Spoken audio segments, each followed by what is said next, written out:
Boa noite, irmãos. Hoje começa mais um Janela 315. Bom, senhoras e senhores, vocês não vão acreditar na pergunta de hoje. O pastor Cleber está preparado? Meu Deus! Mais uma pergunta, meu pai. Uma pergunta da Melissa Calaça. Então, o que a gente pode aprender com a lei de Moisés, sendo que ela serviu para o Antigo Testamento e não serve para a gente que é cristão do Novo Testamento? Pelo amor de Deus, cara. Uma pergunta dessa, pastor Samuel. Que tiro foi esse, Melissa? Que tiro foi esse? Não, aí não dá não, pastor. Melissa, pelo amor de Deus, Melissa. Ajuda nós. Vou te falar uma coisa, pastor Cleber. Se o Velho Testamento não vale, eu vou rasgar minha Bíblia. Rasga isso aí, não serve pra nada mais. Nossa, achei que ia rasgar de verdade. Segue. Olha, Melissa, nós vamos responder a sua pergunta, porque o pastor Samuel foi misericordioso. Mas olha só. Bom, o Novo Testamento e o Antigo Testamento, na verdade, eles têm uma ligação, eles não são separados entre si. Porque a história de Deus ela é cronológica e quando nós observamos o Novo Testamento, ele é um reflexo do Antigo Testamento. E é claro que Jesus, na sua vinda, né, ele quebrou algumas regras que os judeus pregavam baseado na lei de Moisés. Mas se você for observar no livro de Gálatas 3, o apóstolo Paulo ele fala uma questão muito interessante que enquanto nós temos um tutor, ou seja, ele fala da questão do aio, quando a criança não tinha o poder de tomar suas decisões. Então ela tinha um tutor, uma pessoa que caminhava com ela até ela atingir uma idade adulta e ser livre para tomar suas próprias decisões.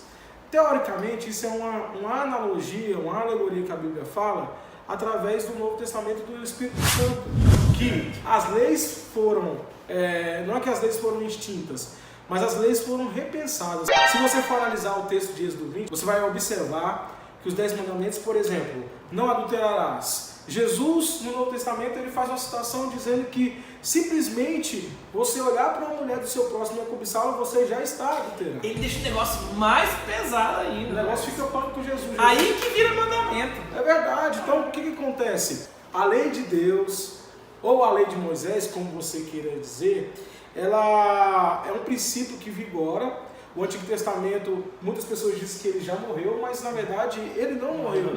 Ele continua vivo porque ele faz parte de toda a trajetória. Bíblia, mano. Isso aqui é bíblico, isso aqui é tudo interligado, não existe antes nem depois. É claro que no Novo Testamento nós vivemos o tempo da graça. Se você for reparar, por exemplo, em alguns mandamentos no livro de Levítico, fala sobre o sacrifício de animais. Hoje nós não precisamos mais fazer isso porque o próprio Jesus, o Cordeiro Santo de Deus, ele foi responsável de retirar todo o pecado do mundo. Então por isso hoje nós não precisamos mais sacrificar animais.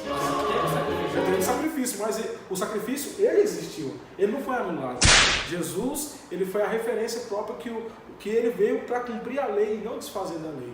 Então, o Antigo Testamento ele é referência, nós podemos visitá-lo. É claro que algumas coisas foram modificadas por causa do tempo da graça, mas ele é um mandamento vivo e próprio para nós cumprirmos e viver através da palavra de Deus. Viva o Velho Testamento!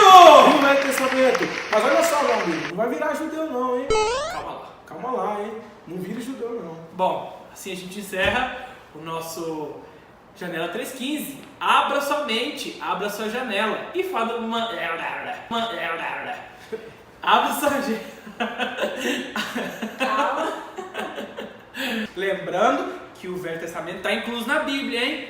Esse negócio daquelas biblinhas só com o Novo Testamento é coisa de hotel barato, isso não existe. A Bíblia é velho e novo, né, pastor? É verdade, não vale nem só aquela biblinha azul que você viu lá no colégio não, amigo. Não. Aqui ó, a Bíblia de crente. É nóis. Abra sua janela, abra sua mente, Janela 315. É nóis.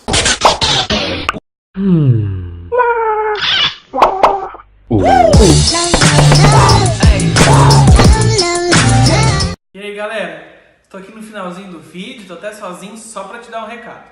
É o seguinte, a gente ficou pegando no pé da Melissa durante esse vídeo só porque a gente tem muita intimidade para brincar com ela e ela sabia também que como esse vídeo ia ser e como ele ia ao ar. Não quero que você pense que se você enviar uma pergunta a gente vai ficar brincando ou pegando o seu pé, não. Foi um caso específico da Mel ou de outras pessoas que talvez a gente tenha liberdade para brincar, até para o nosso programa não ficar chato, ele ficar também divertido e ao mesmo tempo que ele ensina alguma coisa.